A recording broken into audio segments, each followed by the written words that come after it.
Hi అందరికీ నమస్కారం. Welcome to our channel. మనతో పాటు గెస్ట్గా ఉన్నారు మాణిక్యరావు గారు. సార్ నమస్తే అండి. నమస్తే sir, YCP social media incharge Sajjala Bhargava Reddy మన వైసీపీ సోషల్ మీడియాలో మార్ఫింగ్ ఫోటోలు కావచ్చు, టీడీపీకి సంబంధించిన నాయకులపైన అలాగే ప్రతినిధులపైన అసభ్యకరమైన పోస్టులు చేయడం వల్ల అతనిపైన టీడీపీ కార్యకర్తలు అలాగే నాయకులు కూడా కేసు పెట్టడం జరిగింది. సో దానికోసం సజ్జల భార్గవరెడ్డి ఏం చేశారంటే సుప్రీంకోర్టులో ముందస్తు బెయిల్ కోసం ప్రయత్నించారు.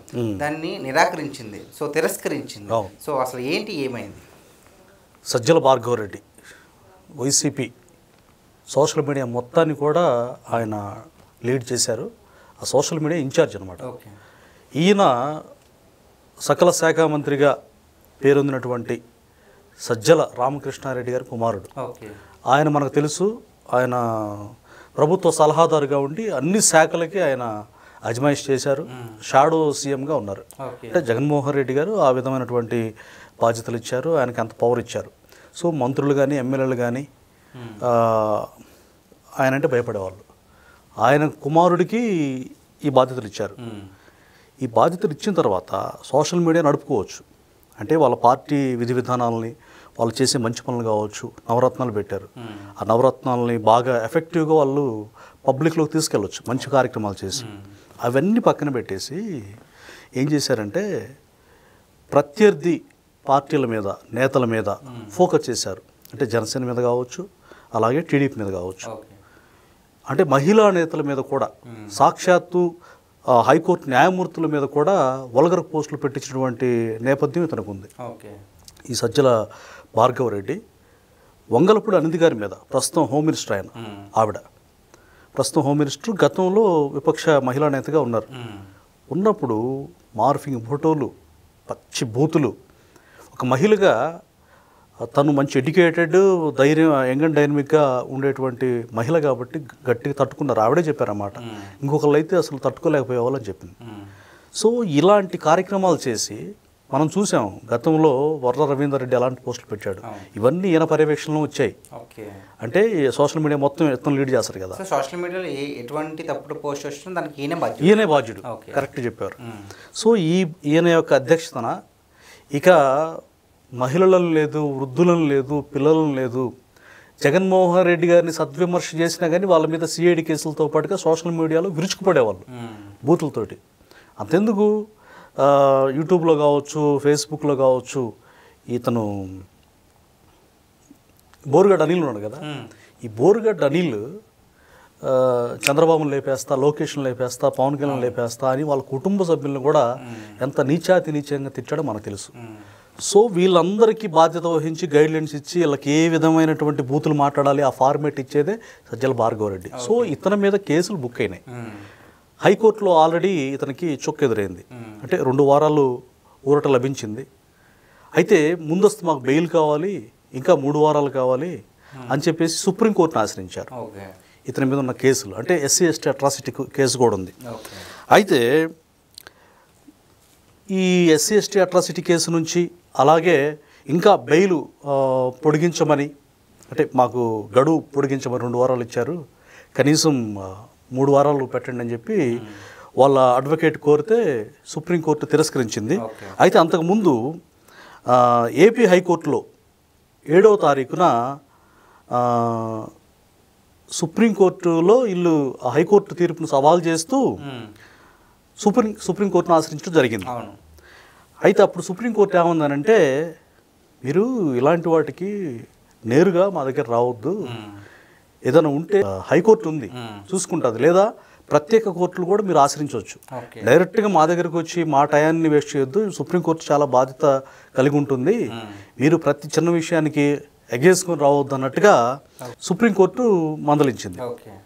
అయితే ఇతని యొక్క లాయర్ ఎవరైతే ఉన్నారో, ఎవరు భార్గవరెడ్డి లాయరు సిద్ధార్థ దవే, ఈయన ఏమన్నాడంటే ఎస్సీ ఎస్టీ అట్రాసిటీ కేసు గురించి వివరించే ప్రయత్నం చేశాడు.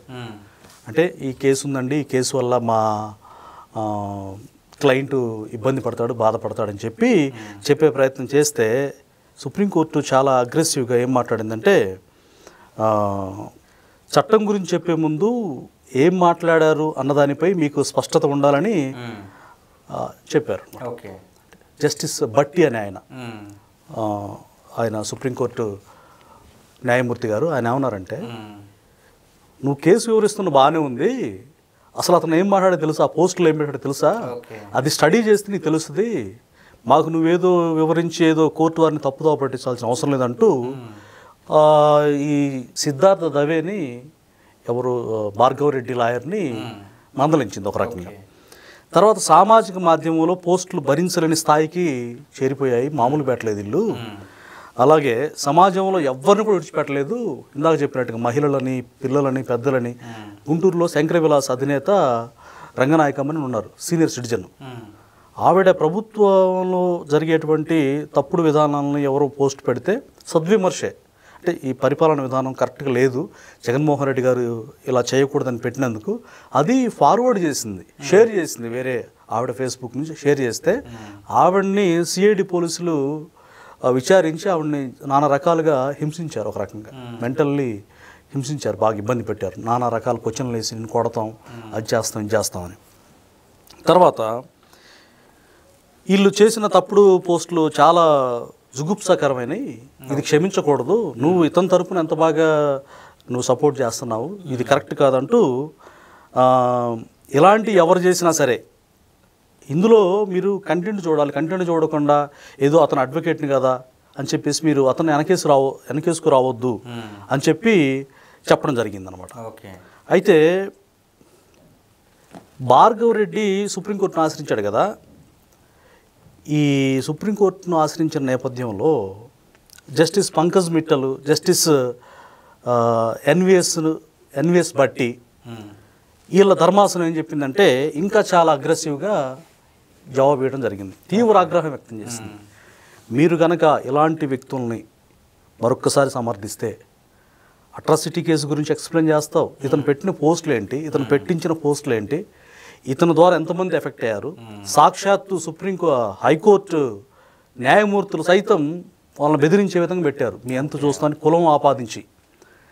అంటే రాజకీయ నేతలు మాత్రమే కాదు, న్యాయ నిర్ణేతలైనటువంటి న్యాయమూర్తులను సైతం టార్గెట్ చేసి సజ్జల భార్గవరెడ్డి అసలు విచ్చలవిడిగా పేటరీగిపోయినటువంటి నేపథ్యం సుప్రీంకోర్టు వారు బాగా ఈ విషయాలని అబ్జర్వేషన్ చేశారు. ఆ పోస్టులు ఏంటో మాకు తెలియదు అనుకుంటున్నావా అని కూడా మాట్లాడారు. ఓకే, సో మరి ఇలా సుప్రీంకోర్టు ఎంతలాగా ఆగ్రహం వ్యక్తం చేస్తుంది కదా, సో వాళ్ళ పరిస్థితి ఏంటంటారు? ఎవరి పరిస్థితి? సజ్జల భార్గవరెడ్డి పరిస్థితి ఖచ్చితంగా చాలా క్లిష్టంగా ఉంటుంది. మన వల్లభనేని వంశీ పరిస్థితి చూసాం, రేపు మాపు కొడాలి నాని అరెస్ట్ చూడబోతున్నాం, జగన్మోహన్ రెడ్డిని కూడా అరెస్ట్ చేయడానికి రంగం సిద్ధమైంది. ఎందుకంటే లిక్కర్ స్కామ్లో ఎంత అసలు కళ్ళు బయర్లు గమ్మే నిజాలు నిగ్గు తేల్చారో. అసలు నాకు అర్థం కాని పరిస్థితి ఏంటంటే, ఈ మిథున్ రెడ్డి, రాజంపేట ఎంపీ పెద్దిరెడ్డి మిథున్ రెడ్డి అసలు ఈయన మొత్తం మాస్టర్ మైండ్ అనమాట ఈ లిక్కర్ స్కామ్కి. అంటే ఈ బిగ్ బాస్ ఎవరైతే ఉన్నారో ఆ బిగ్ బాస్కి అంటే వైసీపీ పెద్ద తలకాయ అర్థమై ఉంటుంది, అతనికి ఇవ్వడానికి ముడుపులు మొత్తం ఇతనే కలెక్ట్ చేసేవాడంట.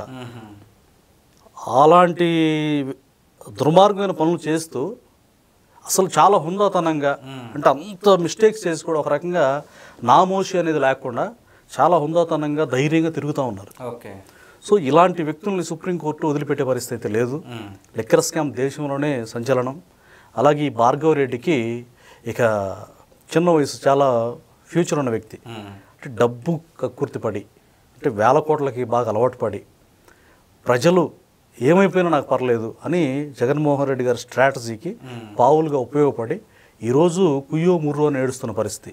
సజ్జల రామకృష్ణారెడ్డి అరెస్ట్ తప్పదు, ఎందుకంటే ఆయన అటవీ భూమిని సైతం ఆక్యుపై చేసి ఇప్పుడు ఆయన ఏదైతే ఆయన ఫామ్ హౌస్ ఉందో అటవీ భూమిని ఆక్రమించి దానికి సర్వే అధికారులు వాళ్ళ టయాన్ని బట్టి పరిశీలించడానికి వెళ్లకుండా ఆ గేటుకు తాళాలు వేశారు, మీడియాలో మీరు చూసే ఉంటారు. సో అంటే ప్రభుత్వ అధికారులను సైతం అధికారంలో వాళ్ళు లేకపోయినా సరే బెదిరించే పరిస్థితి. పెద్దిరెడ్డి రామచంద్రారెడ్డి కావచ్చు, పెద్దిరెడ్డి మిథున్ రెడ్డి కావచ్చు, అలాగే సజ్జల రామకృష్ణారెడ్డి, ఇప్పుడు భార్గవరెడ్డి, వీళ్ళు మొత్తం ఈ అవినీతి చేసిన వ్యక్తులు ఎవరైతే ఉన్నారో, అరాచకం చేసిన వ్యక్తులు ఎవరైతే ఉన్నారో, సోషల్ మీడియాలో మహిళల్ని, వృద్ధుల్ని, ప్రభుత్వ అధికారులని, హైకోర్టు న్యాయమూర్తులను సైతం వేధించినటువంటి ఈ దుష్ట చతుష్టయం అంటాడు కదా జగన్మోహన్ రెడ్డి, వాస్తవానికి దుష్ట చతుష్టయం వీళ్ళే, ఆ నలుగురే. సో వీళ్ళందరిని కూడా ప్రభుత్వం, కూటమి సర్కారు వాళ్ళలాగా అన్యాయంగా అనవసరంగా 53 రోజులు అంటే లేని స్కిల్ స్కామ్ అని చెప్పి చంద్రబాబు నాయుడు గారిని అరెస్ట్ చేశారు కదా. ఉన్నదాన్ని నిగ్గుదేల్చి కేంద్రం అనుమతి కూడా తీసుకొని కేంద్రానికి కూడా వీళ్ళ దుర్మార్గాలు వివరించి వీళ్ళ దుర్మార్గానికి అడ్డుకట్ట వేసే విధంగా వీళ్ళ అరెస్ట్కి రంగం సిద్ధమైంది. సజ్జల భార్గవరెడ్డి కూడా ఇప్పుడు మనం చెప్పుకుంటున్నాం కదా, అతను తప్పకుండా జైలు చెప్పకూడదు తప్పదు. ఓకే, థ్యాంక్స్ అండి.